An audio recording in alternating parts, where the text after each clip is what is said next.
This problem tests how well you know the Pythagorean theorem.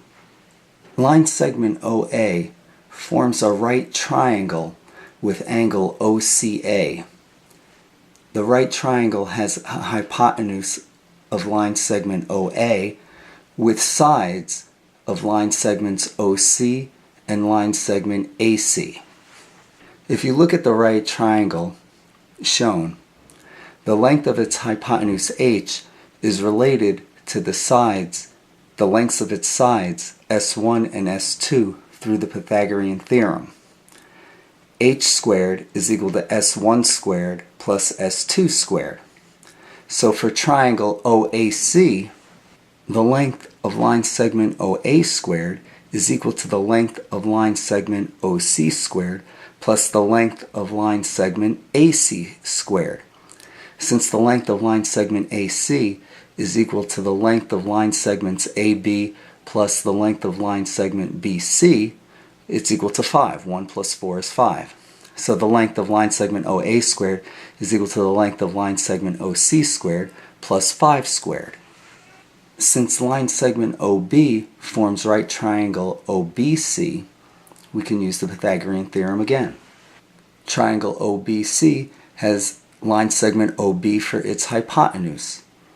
So the length of OB squared is equal to the length of line segment OC squared plus the length of line segment BC squared, which is 4 squared.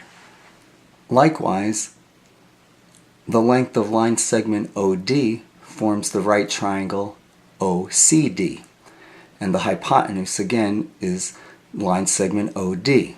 The length of line segment OD squared is equal to the length of line segment OC squared plus the length of line segment CD squared, which is 3 squared.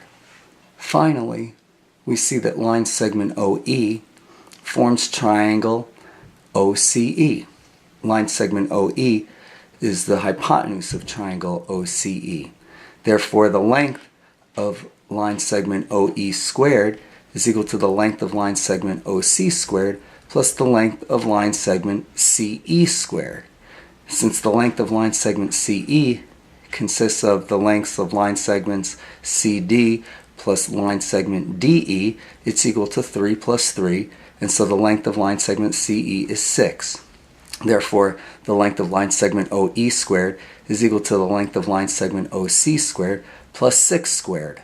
Each of these line segments, OA, OB, OD, and OE, must be longer than the length of line segment OC because they're equal to the sum, their square is equal to the sum of OC squared plus some other number. So they all must be longer.